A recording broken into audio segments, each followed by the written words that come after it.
right. What's going on, everybody? Great day for a great day. We are live at the show. This is short-term high volatility investments. You already know it's the Final Four weekend. Ant, my main man, co-host, the Odds Fellow, as you know him as. Talk to the good people. How are we doing today? I'm down in the vault. I got the records, and this is where profits come from, down here. Yeah, I mean, your What do you aura think? down there, You like very this setup? gentlemanly. I feel like we should be Yeah. smoking some cigars, drinking a little scotch, talking about some hoops. At least we got one of those three, right? Well, wait till later, and I might have all three. Hey, Oh, hey! okay. It's Winning I mean, Wednesday engaged. I could definitely use a little scotch based on how my March Madness bets are going, but we're having a good time. We're Yeah. doing our What's the best. quick recap on how we did last week? I think we had 6 officials. My totals went 1-1. So out of your four, we were probably clinging to you. Did we get it done? Yeah, we did not get it done. I think I went 0 and 3 and then 2 and 0. So for a 2 and 3 Cool. weekend, coming off of like a 4 and 9, 4 and 10 weekend, week one. So I've done nothing but get slaughtered in March Madness. But hey, we're all about transparency. We're all about bet by bet. We live, we bet, we die. Just because we lost one doesn't mean we're going to lose the next. And we're going to keep driving home that data-driven approach to hopefully combine sports plus data. And you know what that equals, Ant? That equals profits. So we've got a Profit, pretty good profit, show profit. for you guys today, I like to think. Talking about both games in depth, all sides. I don't know if we have officials. Maybe we do. Maybe we don't. But nonetheless, we've got a lot of things to run through. So where do we want to start? Probably with Stay game one. Game one, I think we go in order here, which is UNC Duke. No, do I have that backwards? I don't know. Hold on. Mm, Ugh. big money, no whammies. I think you do. I think that's the 8:30 game, 8:49 game, perhaps. 609 Uh, game. we like that. 609 game is UNC Duke, and then you have the later game. It kicking off at 8:49 Villanova, Kansas. So we were right. Let's start with the rematch. The Yeah, rematch of a round beatdown, three. right? And how do you Yeah. feel? I mean, it's 1-1 in the series. How are you even looking at the first two games? A win by 30 and a win by 30, both on the road. Does that come into these games? Are you using those previous matchups as something we can handicap here? It seems like the answer is no. I think I'm throwing them out. I mean, look, these are rivalry games. You'd normally expect it to be tighter, and I'd Yeah. probably give you the same reaction. Throw it out, throw it out. But I think now you're going to get probably that tighter game. The hard part for me, I think, just looking at it narrative wise, is you get Duke coming in off the disappointing loss, because that was not just the second game playing their ACC foe. That was Coach K's final game at Cameron Indoor, and they got Mm, rocked. Right now, maybe that rocked. was the emotions. Maybe that was all the guys that were there. They invited every single former player that's still alive, and they had a good turnout. Obviously, some of those guys are pros or in media and have other things going on, but a lot of tension in the air. So I don't know. I do still kind of lean throw it out, but you'd have to think it leaves a taste in Duke's mouth a little bit, something they want to avenge. Yeah, and the revenge spot is always one we like. I mean, I still have those images of those wonderful Duke fans in tears. I'm not a Duke supporter. I'm not a Duke subtractor. I'm the Switzerland of Duke fans. Same with UNC. I really don't have any feelings for either of these teams. But that's going to be interesting. We got a neutral Yeah, court here. What, it's in New Orleans, I think, in and NOLA. Yep, in Louisiana. that doesn't really impact either one way or the other. So maybe we should dive into the data, man. What are you looking at here? Let's do it. So I think for me, one thing that jumped off before we go into your data was just the opening of this total. I think it opened around 150. Right now you can find it 151. I think I saw some 151 and a halves. I lean under, just as a quick and dirty pat down here. The big thing is really just kind of looking at this from a line scaling standpoint. I didn't go super deep on the totals in the game, but what was pretty telling to me was just that, that other game that ended in the rematch, it was 94-81, that game at Duke, the last of the three that Yeah. we just mentioned, or the last of the two. The total closed at 152.5. They soared over that thing, right? And now you come right back and you actually open that thing 2.5 points lower. Like we said, it came up a little bit, but for me, not enough to show that that over is getting steamed. I think the under is a strong initial look, just kind of on line Hmm. scaling type methodology here. So that one jumped out, and I am sprinkling a little official there, probably a half unit play, but definitely one I like, because I think these teams are going to come out tight again, to start.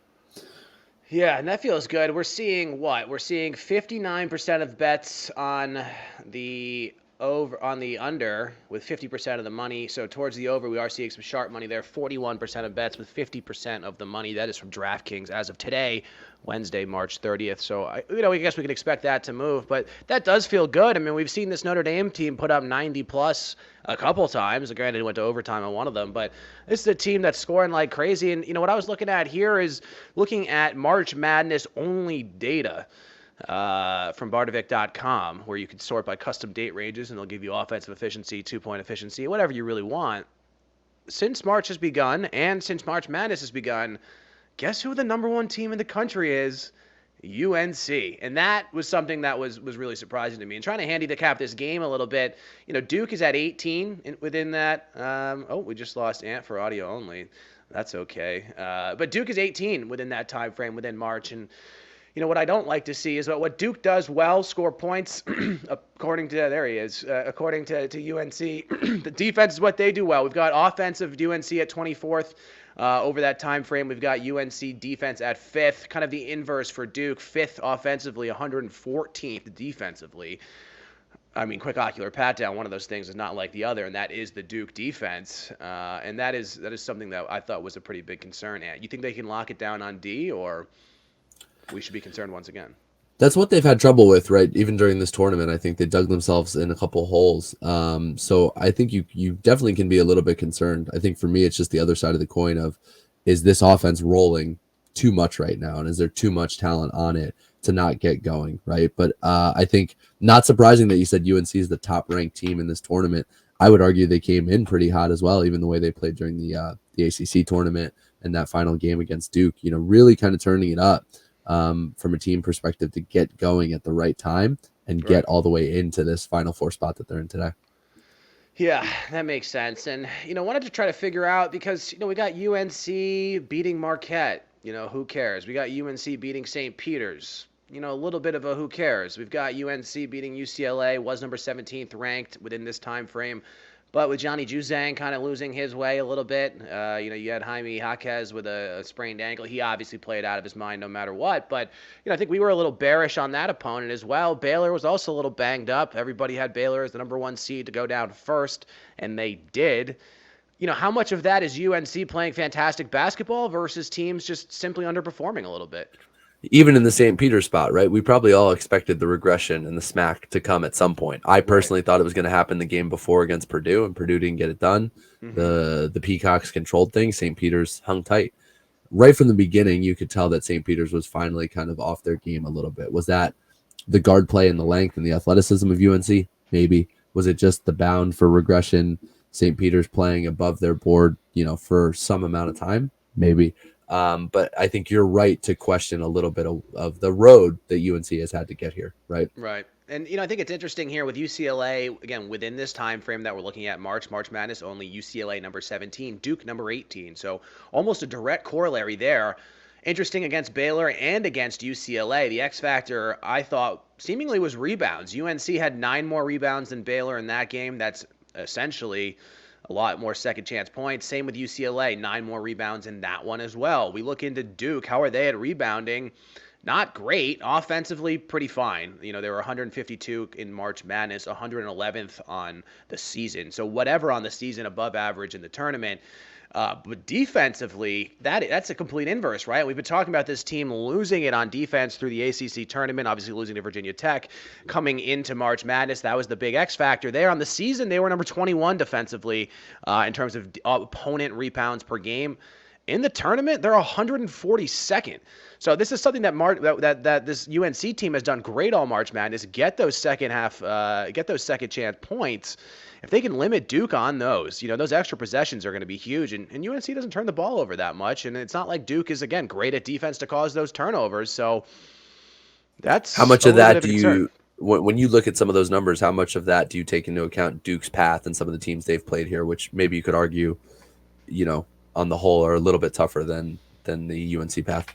Yeah, and an interesting juxtaposition looking at season stat rankings again versus March only. Season stats, we see some very good teams they played. Texas Tech obviously is the class of who they've played. In March only standings, we have CS Fullerton at 83rd, Michigan State at 30, Texas Tech at 4th, and Arkansas at 32nd. Even though they knocked off number one Gonzaga, the data doesn't lie. We're talking about offensive defensive efficiency for a number, and again, that's March only for anybody watching here. So, obviously Texas Tech is the most interesting corollary here, and with UNC being ranked number one over that time frame, and I'm still not sure how Duke won that game, if I'm being honest with you, Ant. Duke was out rebounded by 4. Texas Tech had 12 offensive rebounds. Duke had more turnovers. So it's like all of the metrics that seemingly matter didn't.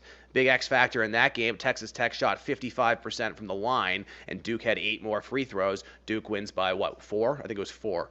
So there's your No, game I right think it there might after have the even line. been a little bit more. It was because it was a game I live bet, and then somehow they covered. They covered the pregame flop, but it Six was and a like, half, maybe? yeah, so 6.5. I think they won by 7 or they won by 8, but it was stretching it out, free throws. But oh no, 78 actually, 73 final.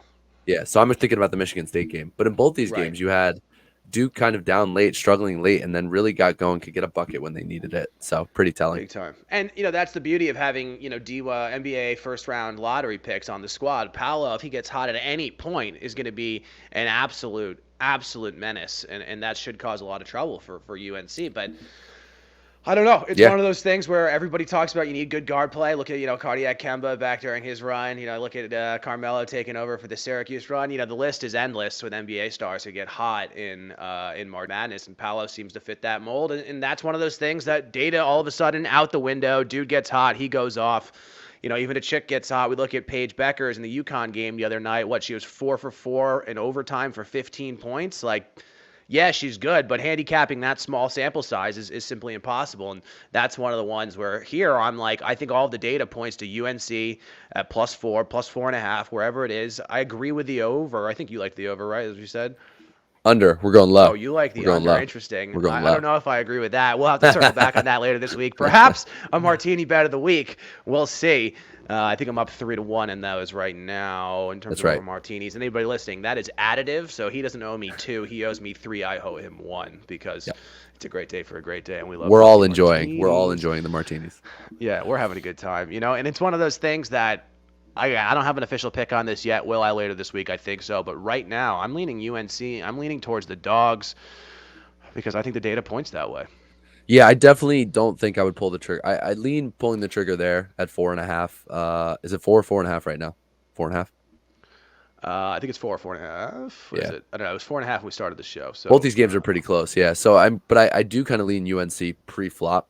yeah, Um, if anything, for me, if I don't bet it that way and tail you on any officials, I will probably be looking to get some in-game angles here. I think this could be a game for you again with that taste in the mouth. Does Duke come out a little bit slow? Do they come out a little bit tight?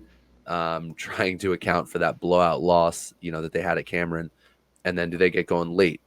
Because you haven't really seen them lead, especially these last couple of games from start to finish, right? They've been in right. some tough spots, they've been in some holes, and they've come back and won.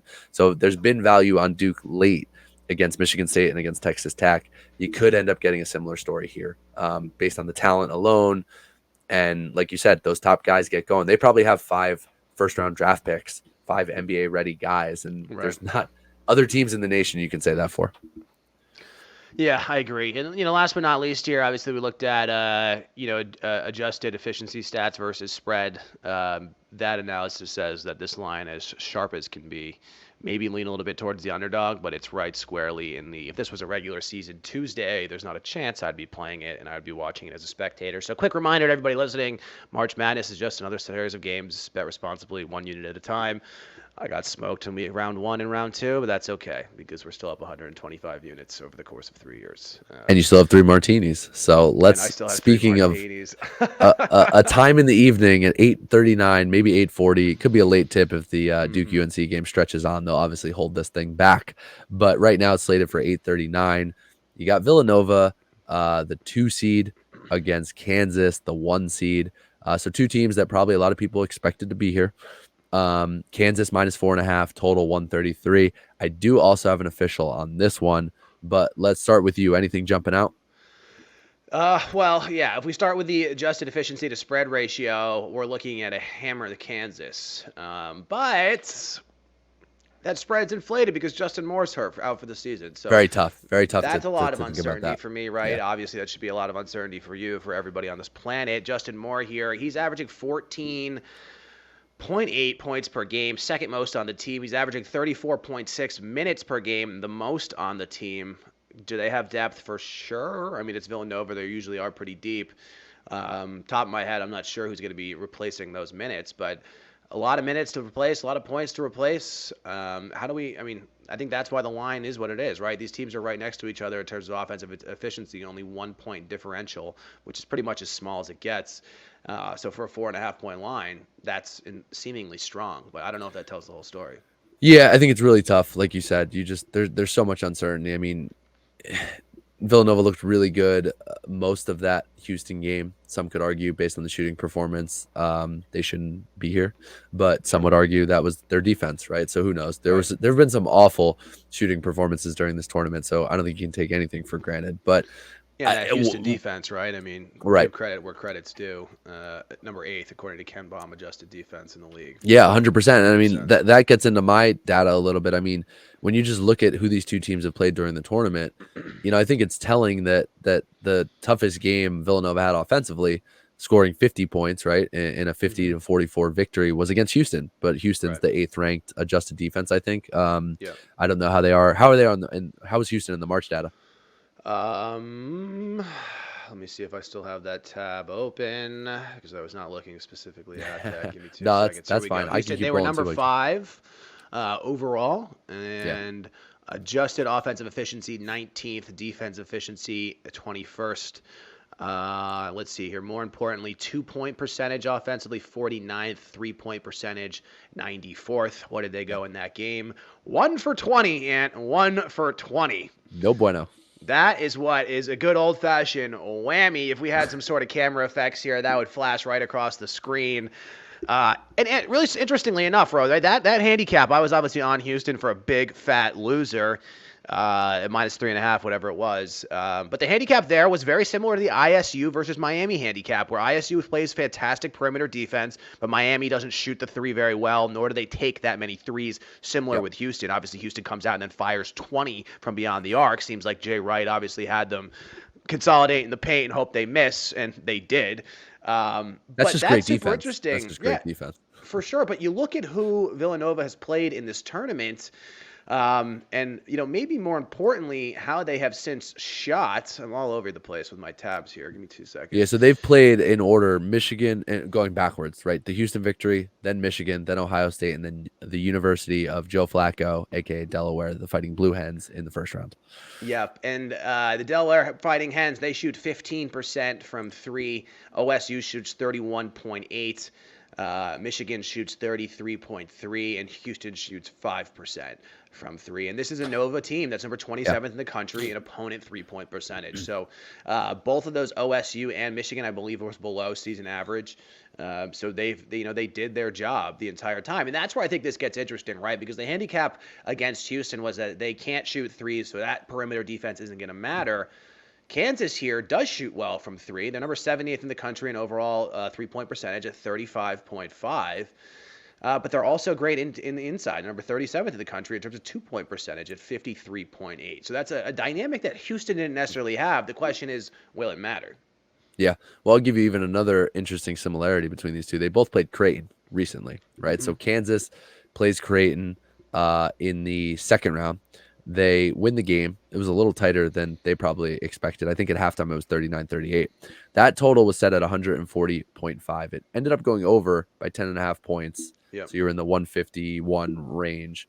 But when you take a step back and look at how Creighton shot during that game, compared to the Big East final when Mm-hmm. they lost 54-48 in a rock fight against Villanova at the Garden. We're sensing a They trend shot here of under right. So 95 and a half yeah, we're alternative gonna lines. keep grinding, right? Creighton in that Big East final game shot 3 for 29 for a whopping 10% from three. So slightly better than Houston, Right. but way worse than some of those teams in the low to mid 30s. Right. In the same game, in a matchup against Kansas in that second round, they shot 12 for 28 for 43%. I mean, that's a huge discrepancy, right, in terms of the offensive performance from Creighton. So again, you look at it compared to these two things, and it's another example where maybe you do get less of that, same efficiency shooting the ball from three for Kansas against a Hmm. Villanova defense. Yep. Yeah, and that's interesting, right? You look at who they played in the tournament here. Texas Southern, Kansas shoots 47.8% from three. Creighton, 37.5, as you were just talking about. Miami in the Elite Eight, 35.7. But Providence, 2 for 14, 14.3%. Guess what? Providence is ranked against the three-pointer, number 24th in the league in terms of opponent three-point percentage. What is Nova? 27th. So if anybody's going to get it done and limiting them from three, you'd think it's the team that's ranked exactly the same as the team that literally just got it That held them. done Yeah, against the three. But then again, here we go again. Justin Moore, pretty big defender. Again, totally. 34.6 minutes per game. How much that is impacted, and that is just such a That's big X probably factor.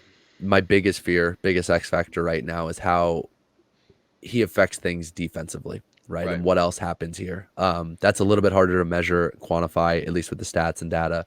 You and I talk about, and I've been looking at. But I am taking the under here. I mean, I think a lot of the things we've rattled off lean that way. You look at a total that's set down that low with two teams that are this good. Down at 133, that matches the lowest total from the Elite Eight, which was that Miami, I guess the Sweet 16, that Miami Iowa State game. I think closed around this same mark, 133, Right. 133 and a half. It actually closed a little bit lower, around 131. And those teams collectively, scored even less. I think it was like 125 or 126 points Yep. in that game. And you look at what Villanova has done this entire tournament, right? So the 4 games that they've played, they've given up 44 to Houston, the 10th ranked offense, 55 to Michigan, the 22nd ranked defense, Hmm. 61 to Ohio State, the 13th ranked offense, and 60 to Delaware, the 95th ranked offense. So, that Delaware game was a bit of a blowout.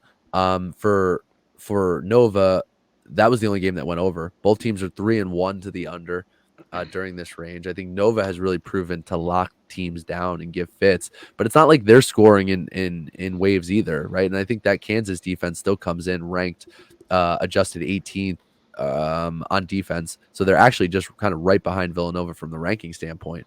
Right. But you might have all the good factors at play here, right? I think even if I'm a little bit concerned about more on defense, I don't think they're going to have enough to replace all of his offensive efficiency and output. So I think you get a little bit back there. And when you see a number like this low, it could be tight. It's probably razor sharp, but I still lean under, and I'm probably going to play the first half under too, and try to double down there and get both positions in both spots, because I think the first half might be even a little bit slower when you look at the way Kansas has started in the first half in some of these games. They were down 6 to Miami. They only scored 29. They were up Hmm. 9 versus Providence, but they only scored 26. Again, a bit of a first half rock fight there. And they Right. were up 1 versus Creighton, scored 39. A lot of that was the pace that Creighton was dictating. And the one thing I want to end on here before kicking it back to you is what I just said. Pace. Pace is key. Creighton, I think, came in from a pace standpoint as I was comparing that Creighton and Nova team. I can't find it specifically. I think they were in the 181st, right, in Sure. pace. So slow, but they were still pushing the mark. Maybe that was game plan against Kansas, what Dougie McDermott's father had dreamt up, and they were firing from three and making a lot of them. But 181st compared to Nova's 345th in the nation in adjusted tempo.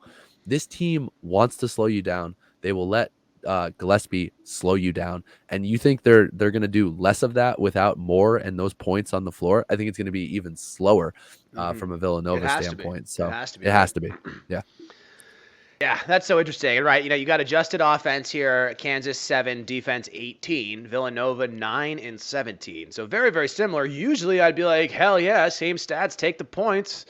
But Justin Moore is not playing. I think, right. and again, my efficiency to spread ratio is popping off the charts with Kansas. The money splits. What do we have on that? I think also big time, actually towards Villanova, Interesting. which is pretty interesting. Yeah. 29% of bets are on Villanova, 52% of money. Of course, that's only Wednesday. A lot more is going to change. Stay tuned. We could post more of those splits as the Yeah, week comes on. Saturday morning, Friday night, open up the floodgates. That those dollars are pouring in, right? Yeah, and like Joe Public's been doing fine this Yeah. tournament. There hasn't been any glaring splits of sharp versus not. I guess my biggest question is how many more teams can I bet on that decide to shoot 1 for 20 from three? And that seems to be every game so far. Every team, like even the Gonzaga loss that I had in the first half, they came back and won by 30 in the second half. They shot like 40% from the line in the first half against the 16 seed. It's like, You know what you should when it do rains, it is pours. you should lock in your bet, but then hedge on the under 3-point props that are available, and that way, you're protected. It's like And then bet there's going to be a insurance. barrage of Yeah, 3-pointers, of course. that's right. And that's okay, right? We're going to keep pushing forward here. I think, gun to my head, I'm going to be on Kansas minus 4.5. I think too much uncertainty with Justin Moore out. 15 points a game when they're already only scoring 50 points a game. That is going to be huge. And plus 34.6 minutes. Where are those going to be coming from? Their bench is good, but is it Justin Moore good? I don't know. Has the line moved too much? I think that becomes the question. But yeah, I think we've talked about just about every side. Yeah, man. And two unders for me. I'm going to be on the under 151. I'm going to look for that 151.5 if I can find Yeah. it. And I'm going to lock in the 133, especially because I've already seen some 132.5s that might be floating Okay. out there. So two Juicy unders, and go low. I root against scoring. I want tight, scary college kids that are the moment is too big for them and they can't score and the games are close. And let's do that. How's all that right, sound? and then maybe and I'm going off the cuff here. Martini bet of the week brought to you by Hendrix of Viner Gin. I want the over in the Duke game. Okay. All right. You So I in? gotta put money and martinis on it, and I will do Money that. and martinis, M&Ms, That's right. baby. Add in the peanuts, and we're eating good all week. What is that line there? That's 150. We want to lock it at 150. That's a 151. Do you have a 150? Do you have a I 150? don't know. Let me pull DraftKings and FanDuel right now, and we will see. DraftKings, where are you? I will check some of Either the way, here we questionable go. offshore accounts. Yeah. Which I've got at 151. We'll take 151 Let's do minus it. 110. I'm on the over for a filthy martini, 3 olives, preferably blue cheese stuffed, but I'll Yep. be fine if they're not. Yep. Yep. Yep. All right, Let's get that's it. a wrap. So that's two official picks from Ant. He's on the under and the under, 151 and 133. I don't have an official pick yet. I'm looking at that Kansas minus 4.5. I'm leaning towards UNC +4. Stay tuned on Twitter for those. And we've got our official martini bet of the week, sponsored by Hendrix, a finer gin, at the over versus the under in that Duke game. So thank you guys as always for listening. This always will be, this forever is short-term high volatility investments. Good luck this weekend. Cheers, all.